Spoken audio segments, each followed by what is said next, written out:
convidado de hoje começou sua jornada no mundo do jornalismo entregando o jornal na cidade de Ipameri. E é um dos pioneiros na internet com o blog do Alan Ribeiro, que está no ar há mais de 16 anos. Para minha alegria, recebo aqui no estúdio da TV Sudeste, meu conterrâneo da cidade de Ipameri, o blogueiro Alan Ribeiro. Alan, seja muito bem-vindo aqui à TV Sudeste, uma alegria estar te recebendo mais uma vez. Tudo bem, meu amigo? Tudo bem, é um prazer, uma satisfação falar mais uma vez à TV Sudeste, que é uma TV muito diferenciada, que tem um padrão editorial semelhante ao que eu adoto no meu blog. É importante essa identificação, é por isso que, inclusive, você está aqui. Precisava até vir mais vezes, né? Por uma questão de agenda, houve esse ato da última participação do Alan aqui comigo. Mas é verdade, a gente conversava em off, é importante a gente ter uma linha editorial, mas, acima de tudo, pautado pela responsabilidade social, né, Alan? E ainda mais no mundo de hoje, isso é fundamental, você concorda? Claro, é fundamental. Eu começo o trabalho do blog fazendo duas postagens que eu tenho como obrigação. É uma, palavras de Deus para tentar fazer a pessoa um ser cristão. E outra, uma mensagem de otimismo. Porque, às vezes, a pessoa passou por tanta situação na vida que precisa de ler uma palavra que vai fortalecer o seu coração. E daí eu continuo com notícias. Eu adotei de um tempo para cá de não colocar notícias policiais, porque essas notícias não vão me dar sossego na minha alma. Pode me dar clique, mas eu não estou só em busca de clique. Eu estou em busca de formar um cidadão. Daí a importância desse pensamento crítico e o motivo da presença do Alan, que é para a gente abordar diversos assuntos, porque o Alan também não se furta a falar de nenhum assunto, principalmente algo que eu gosto muito e faço sempre questão de estar colocando em pauta aqui, Alan, que é a política. Porque o ser humano é um ser político, né? É verdade. Então, por que não discutir isso nas suas mais variadas nuances? Eu quero começar com você falando sobre política internacional. Já que é para falar, vamos aprofundar a questão. Nós estamos gravando essa participação numa quinta-feira, 10 de julho. E exatamente na quarta-feira, dia 9 de julho, tivemos a posição do governo americano, Donald Trump, fazendo a taxação de 50% dos produtos brasileiros. Além disso, ainda foi publicada uma carta pelo presidente Donald Trump, dizendo que o ex-presidente Jair Bolsonaro está sendo massacrado aqui no país. Perseguido, né? Como é que você viu, você é um homem da mídia, esse tipo de postura do presidente Donald Trump, esse tipo de postura para uma outra nação? Eu acho uma postura imperativa. Nós não vivemos mais em um mundo onde um outro governante pode determinar o que se fazer ou não. É claro que essas questões do Supremo Tribunal Federal eu não vou entrar. Deixa para os juízes que fazem parte daquela coisa. Os juristas, os especialistas. Agora, taxar o Brasil em 50% vai ser muito prejudicial para a nossa economia e para a economia dos Estados Unidos. É bom dizer e deixar bem claro que os Estados Unidos não é aquilo que se prega. Se você entrar na internet e perceber o quanto a população de lá está deteriorada, porque não teve os valores cristãos que formaram aquela nação preservados. Hoje, muita gente mora nas ruas, consumidos por drogas e etc. E não tem gente também que goste de trabalhar como o brasileiro. O brasileiro, embora muita gente diga que é preguiçoso, não é. Não é. Existem alguns programas que eu também não quero declinar, porque não é esse o motivo dessa entrevista, que fazem com que as pessoas não possam trabalhar. Querer trabalhar, elas querem. Mas a razão que o programa faz elas não trabalharem é questão do governo, e esse governo já está dando tchau. Acredito que todos os lados, Brasil, muito mais, e os Estados Unidos serão prejudicados. E como é que você viu a postura do governo brasileiro em resposta ao que publicou Donald Trump? Postura subserviente. Não foi uma postura firme porque não tinham o que fazer. Eles, para nosso produto entrar lá, eles podem fechar a barreira. Essa fala do presidente Lula de que pode ter uma medida à altura, você entende que... Não tem medida à altura nenhuma, porque eles é que são compradores. Nós temos agora que procurar alternativas de mercado. E se não forem encontradas, por exemplo, o alumínio e o aço brasileiro, isso, que é o principal, que né? são muito comprados por eles lá para fazer fabricação de carros, de quem que eles vão comprar? Ou seja, a indústria automobilística americana, que já não vai bem, irá pior. Só que nós temos que ter onde colocar esse produto. Onde? Na China? Na Índia? Que nesses dois lugares tem 200, 300 fábricas e marcas de automóveis. Mas precisa de ser rápido. O Ministério da Relações Exteriores e também o que faz o comércio, que o ministro é o vice-governador Alckmin, tem que agir rápido, porque vai prejudicar a nossa economia, que já não vai bem, né? Pois é.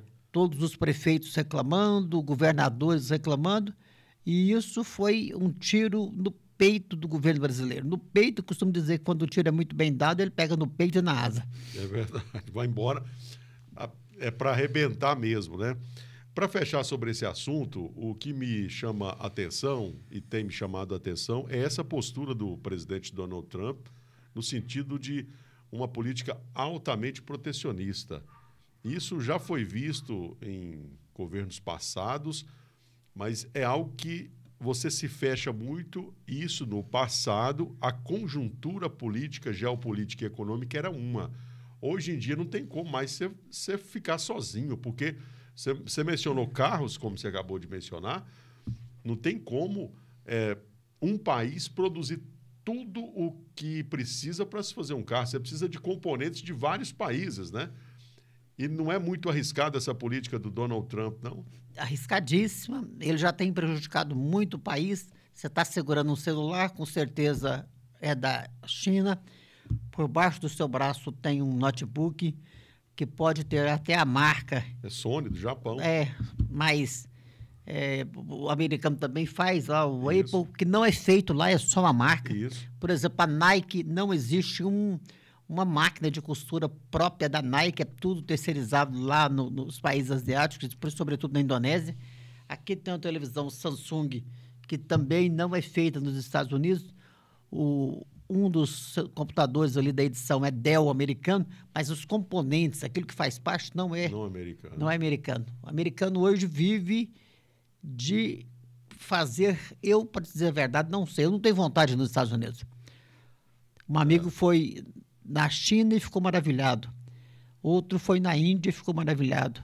Agora, todos que vão nos Estados Unidos voltam dizendo que lá é um país que vai virar um país do passado. Se não tiver uma mão firme para poder fazer com que o Estado americano volte a ser o que foi, eles com essas medidas aí de tarifaço, de brigar com os países co-irmãos, porque, como você disse na pergunta, nós temos interdependência.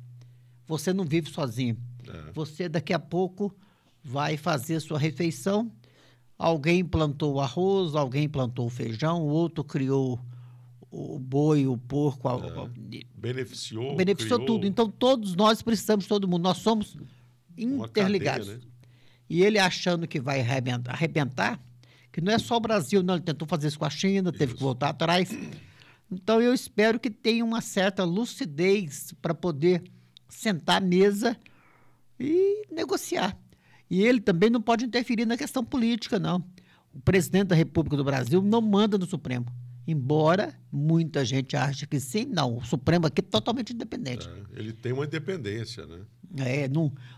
Mais... A constituição desse poder, ela é baseada, calcada exatamente na independência. E a prova que o Supremo é independente, que o presidente da República do Brasil, Lula, tentou fazer valer as medidas do IOF através do Supremo. O Supremo não aceitou e chamou por uma conciliação. Conciliação, que está acontecendo essa semana, inclusive. Porque se fosse verdade que o Supremo era subserviente ao Poder Executivo, teria resolvido a questão. Não, o Supremo tem feito o papel dele. Bom ou ruim, não vou entrar nessa seara. Não quero processo. É verdade. Essa reunião já aconteceu, não teve um resultado concreto, mas aconteceu, mas chamada pelo Supremo. E aí a gente encerra essa parte aí do...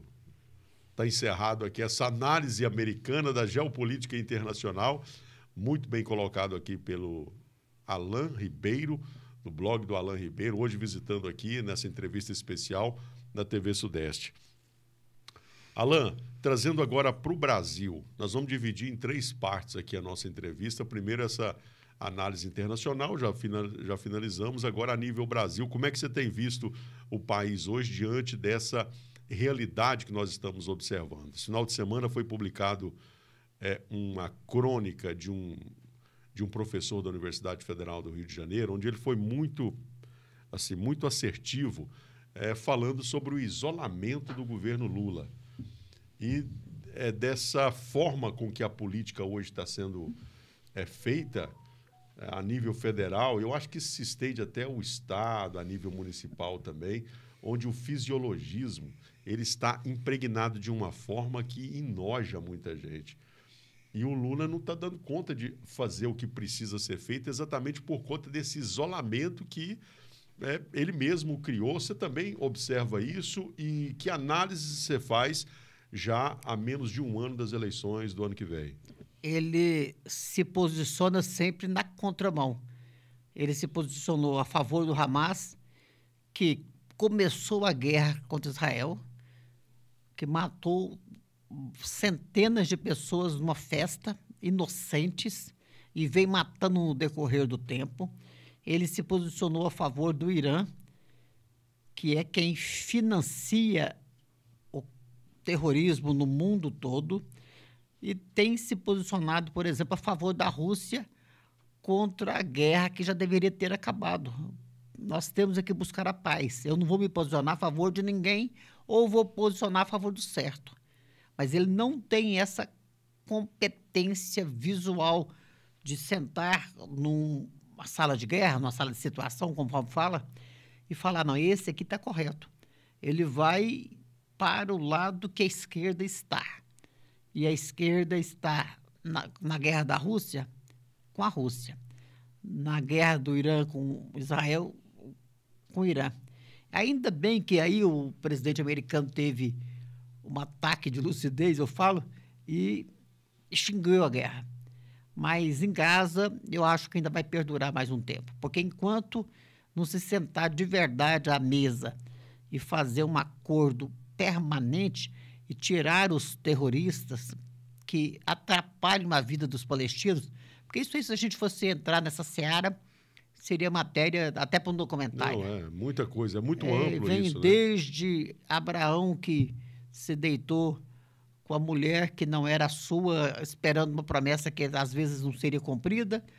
Aí veio Ismael, depois Deus deu o puxão de orelha nele e veio Isaac. De lá para cá, judeu e o outro povo sempre brigando para serem filhos da promessa.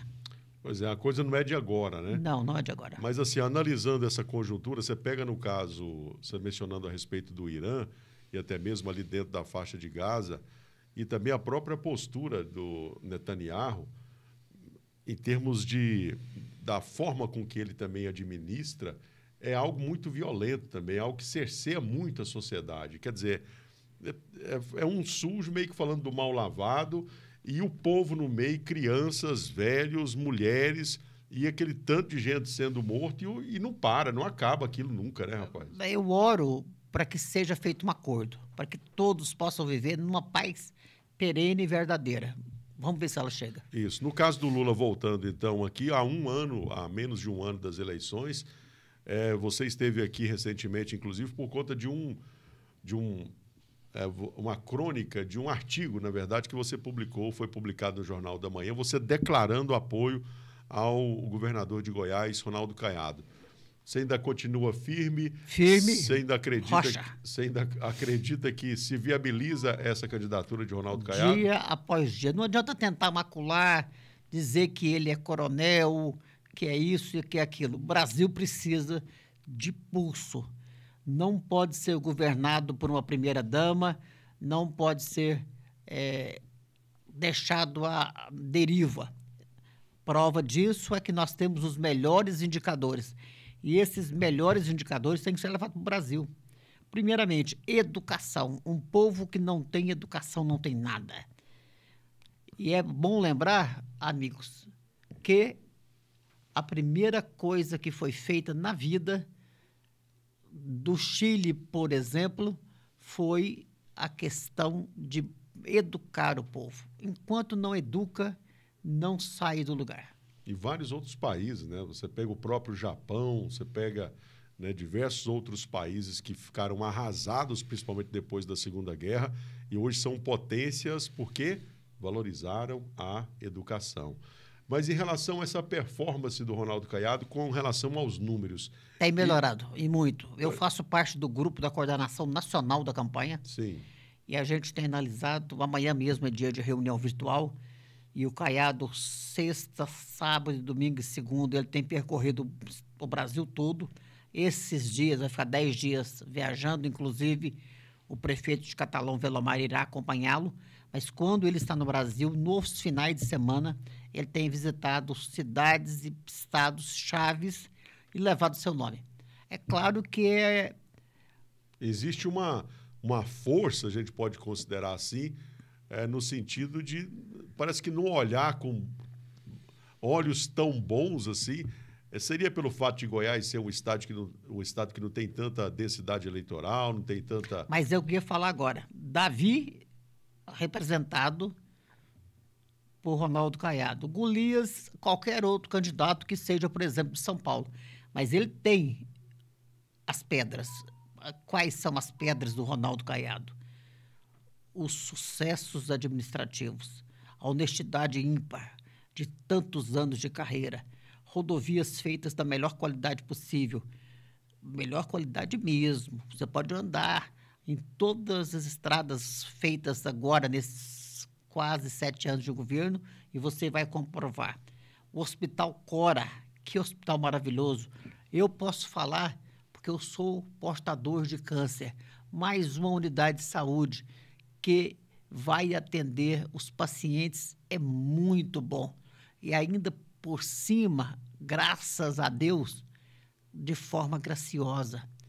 Então, isso é preocupar com o ser humano. Outro fator positivo para o Ronaldo Caiado, que é o espelho.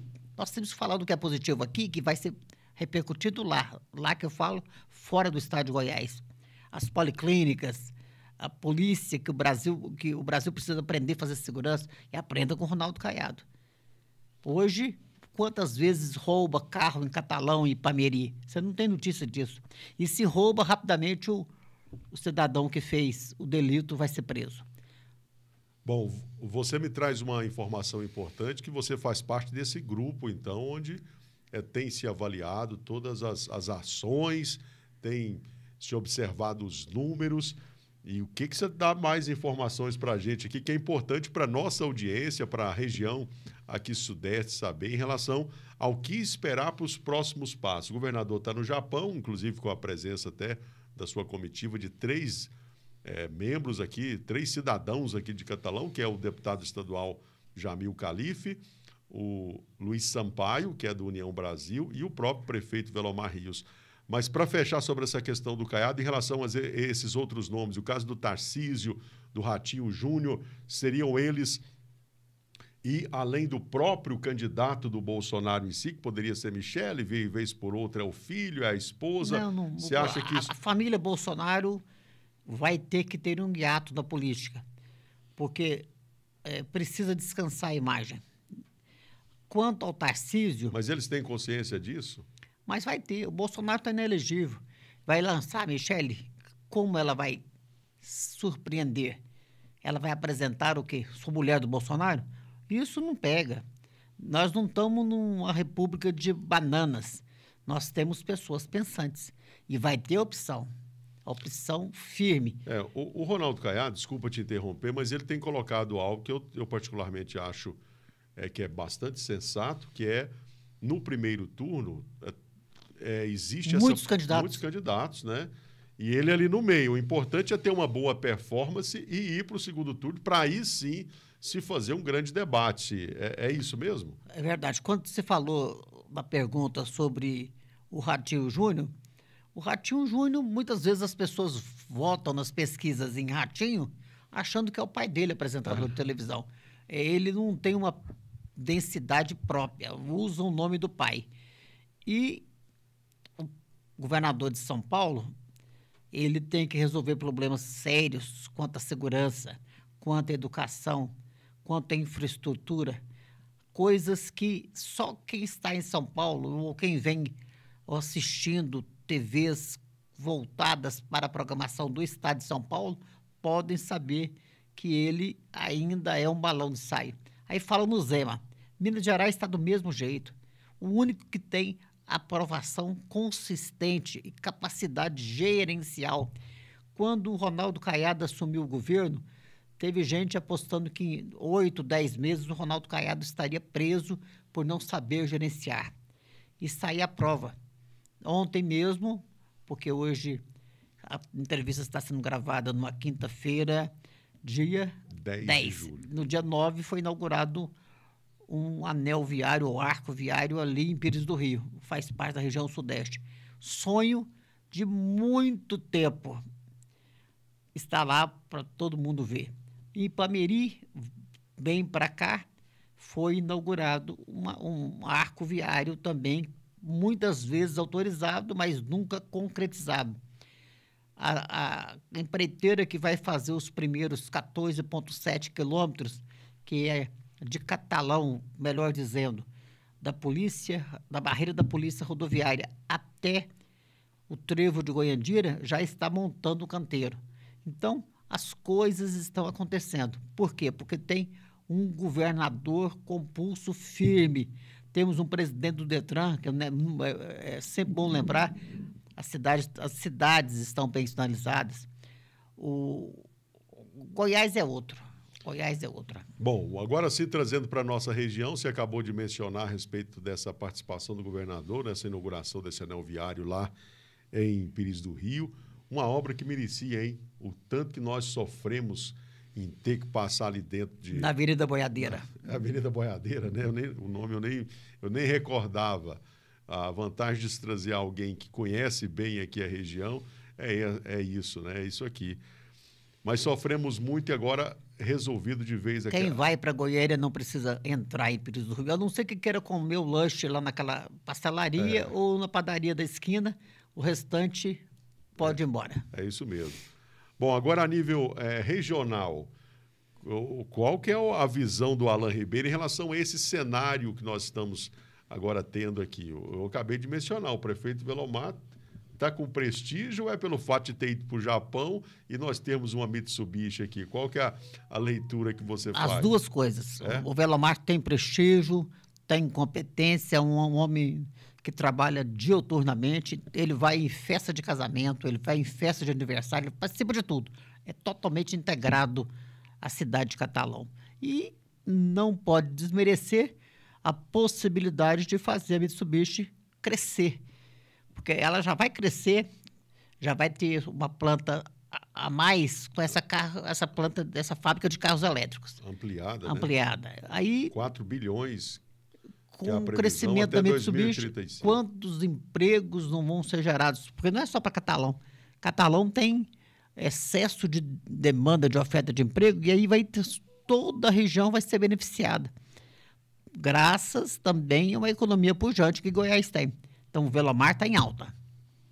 Bom, em relação aos outros políticos, falando do Velomar, a gente tem que falar do grupo político do prefeito Velomar, que tem como líder Adib Elias.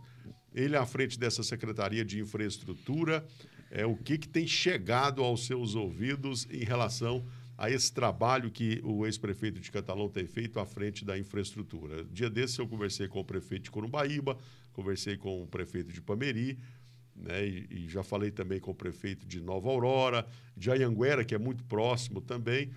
Todos assim, muito felizes por terem a DIB nesse contexto todo, por conta do que ele representa a nível de região e de ser aquela pessoa despachada, né? Dá para fazer, vai, faz logo, não tem enrolação. É verdade. Como é que você tem Muito boa visto? aquisição para o governo do estado de Goiás do prefeitão nota 1000, melhor do Brasil, que é o ex-prefeito Adib Elias. Para mim vai ser sempre prefeito.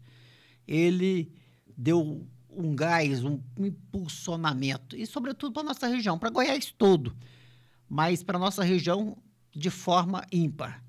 Vai asfaltar, e já está fazendo o projeto, entre Corumbaíba e Ipameri.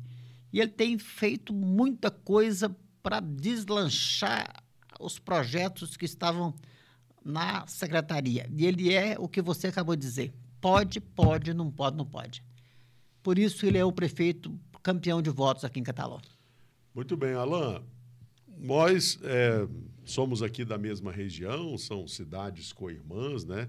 E quantas histórias, né, Catalão tem, quantas histórias Ipameri tem. E a gente caminhando para encerrar aqui, eu tinha ficado de dar esse presente aqui, ó, para o Alan, que vai ser feito aqui agora, de forma ao vivo aqui.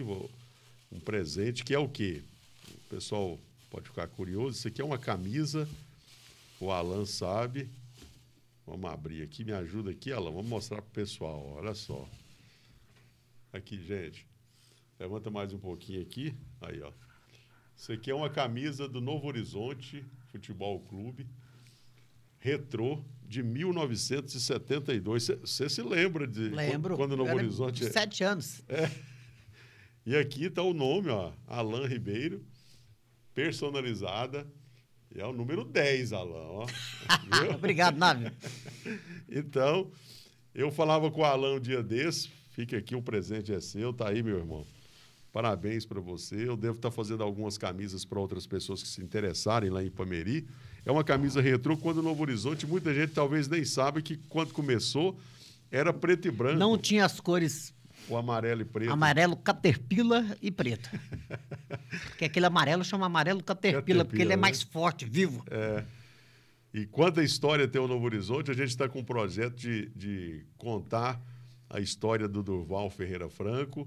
Eu estou contando aqui muito com a colaboração, o apoio, acima de tudo, a memória do Alan, porque foi lá, né? Ele me mandou umas fotos, estão em arquivo aqui, a gente precisa depois retomar isso. No dia da inauguração do estádio, dia 7 de setembro de 1972. Você deve estar brincando ali por perto. Eu andava com o Durval, eu era tipo um office boy do Durval, porque, na verdade, outro assunto que eu preciso te contar, que o Alan Ribeiro nunca brincou. Eu sempre trabalhei. Desde 7 anos, eu sempre gostei de ganhar o meu próprio dinheiro. E o Durval era meu vizinho. E aí eu cheguei lá, falou, não tem nada para fazer aqui, não. Ele falou, não, vai andar comigo, eu vou te pagar. E eu andava com o Durval, fazia tudo que ele pedia. E ele me dava alguma coisa. Eu não lembro porque quantas vezes a moeda já trocou de nome. Que hoje é real, mas ela já foi cruzeiro, ela já foi cruzeiro real, já foi cruzado. Então eu não lembro o valor da moeda. Mas eu sei que o dinheiro que eu recebia rendia e rendia muito. Né? E o Durval é, sem dúvida, uma das figuras... Ímpares. De Ipameri, né? Fez muito por Ipameri, muito. E merecia ao menos um nome de rua. Além do estádio, porque o estádio foi ele que fez, ele pagou por aquele estádio. Não vou declinar com o que ele pagou, porque não vale a pena dizer, a gente tem que preservar a imagem da pessoa que já partiu. Isso. Mas o estádio Durval Ferreira Franco só existe porque teve um homem chamado Durval Ferreira Franco para fazê-lo. Mas ele fez um clube, ele colocou na cidade, à época, 4 ônibus coletivos para rodar na cidade. Você já imaginou? Em 1973, 4 ônibus coletivos circulando na cidade. É bom lembrar que também a gente ainda vivia aquela situação de uma economia mais pujante que hoje. Sim. A economia de Ipameri está retornando, porque eu quero dizer que a Caramuru está dobrando, está chegando uma outra empresa, as indústrias de confecção estão de vento em popa. Os investimentos estão acontecendo. O comércio está muito bacana. A cidade está bonita, florida, pronta para receber o investidor. E quem estiver assistindo e quiser conhecer Ipameri, vai lá. É uma cidade limpa, bonita, bacana, vale a pena você conhecer. É isso. Esse projeto do Durval, em breve vocês de Ipameri terão mais novidades a respeito, porque é uma figura ímpar, como acabou de mencionar aqui o Alan, e que está na história de Ipameri, por tudo que fez, por tudo que construiu, por tudo que ele representou, e não ficou só a Ipameri, né? Também tem a mão do Durval em Pires do Rio, por onde ele passava, era uma figura realmente diferenciada. Ele né, Alan? marcava o lugar que ele ia. Ele marcou Pires do Rio, ele marcou Samambaia, em Brasília, Isso. ele marcou Araguari, onde ele nasceu, porque ele tinha luz. Eu acho que ele merece muito esse documentário. E nós vamos fazer esse documentário. E eu conto com a Ipameri nos ajudando, né, para contar essa história dessa figura. E tem outras histórias. Eu vou dar esse spoiler aqui. Eu não tenho essas vaidades, não. Uma outra figura que merece uma história a ser contada, e eu devo estar fazendo isso. Antes de morrer, eu vou fazer esse documentário, que é a história que precisa ser contada lá de Ipameri, do Nivaldo Rolinha. Nossa, é um cara... Como é que faz? Como é que tem uma figura com aquela história que o Nivaldo tem em Ipameri? É impressionante. Às vezes eu converso com algumas pessoas e quando eu fiquei sabendo assim da história desde do início dele, do talento dele It's now or never. O Elvis Presley goiano. Vocês querem mais alguma coisa? Enfim, você conheceu ele também? Conheci. Infelizmente, teve um acidente. Eu não quero declinar também o porquê, mas quando aconteceu, no domingo, já havia sido gravado um clipe que ele seria elevado ao Elvis Presley do Brasil. Mesmo? Mesmo. Será que tem essas imagens? Deve ter isso em algum lugar, né? Se tem, talvez na Globo. Se gravou, deve que tem, né? Mas, enfim. Alan, algo mais, alguma pergunta que eu não fiz e que você gostaria de responder? Eu só quero agradecer a sua amizade, que é isso? A sua parceria comigo. E também quero aqui, agradecer... uma foto aqui, Alves. Eu quero agradecer o Renato da Renovar, que é meu parceiro sempre.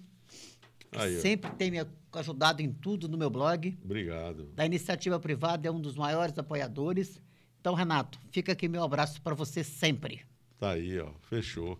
Renato, um abraço. Eu ouço sempre as chamadas do trabalho que o Renato tem feito lá em Ipameri. Meus parabéns. E se está patrocinando o Alan, com certeza você está fazendo a coisa certa, porque é um profissional do mais alto nível, do mais alto gabarito.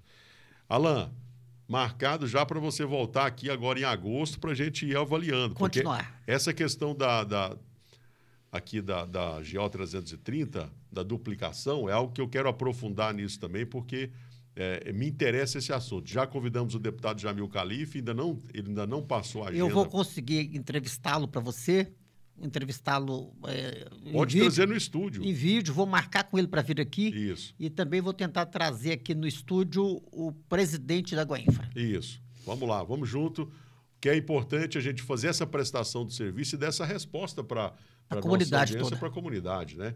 Então, mais uma vez, muito obrigado. Você saiu de Ipameri, se deslocou, veio aqui e prestando todos esses esclarecimentos e, acima de tudo, dividindo a sua inteligência conosco. Muito obrigado e até uma próxima. A todos um forte abraço, fiquem com Deus.